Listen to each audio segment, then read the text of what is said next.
2000 Subaru Outback CV axle, remove and replace, 2.5 liter, take the tire off, 19 millimeter wheel lug nuts, and here, take the cotter key out with some kind of side locks or something, and then 19 millimeter bolt comes off, and you can use a 1 1/4 socket to take the center nut off. It should be pretty free in place. And I've used a large hammer, tapped on this several times to loosen up the ball joint. Use a large pry bar and pry down on this. Get the ball joint out of there. You can lift up and pry down and it comes out. And this is going to slide pretty freely.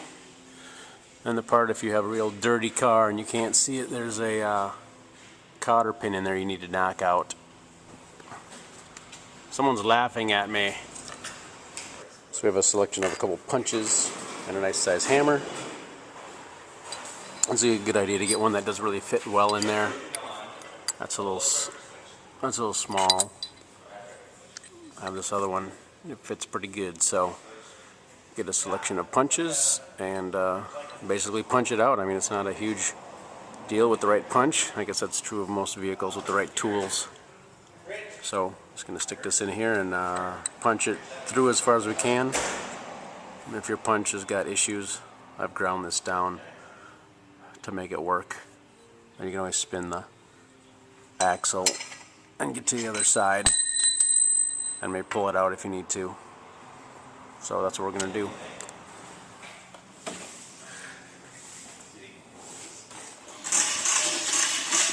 You mentioned you have to just scan it. Right over here. Too many gunshots.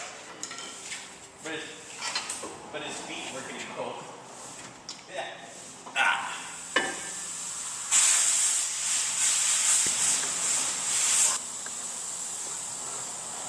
And now again, just take your time, and when you put the axle on, I can't honestly say if they just go on one way, but just take your time and line up that hole with the new axle, and then pound the new pin in. And I mean, if it doesn't seem to be working one way, you know, turn the axle 180 off, and maybe that'll make it go in. Like I said, I don't know if they're somehow indexed so they only go on one way. Take your time, use the flashlight, and reverse procedure to install. And so looking at the new one, I can see one of the grooves. I'm looking at the raised part, it goes right through the middle of the hole.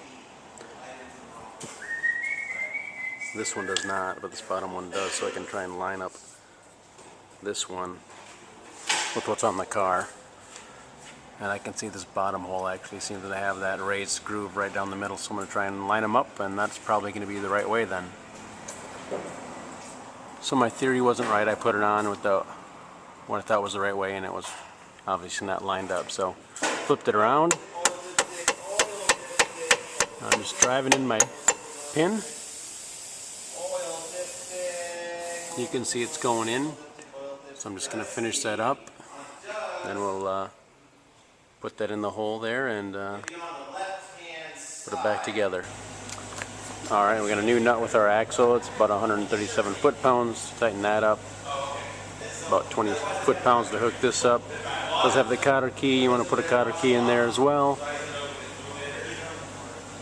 And put the lug tire back on. About 65 foot-pounds for that, for torque as well. And then you're done.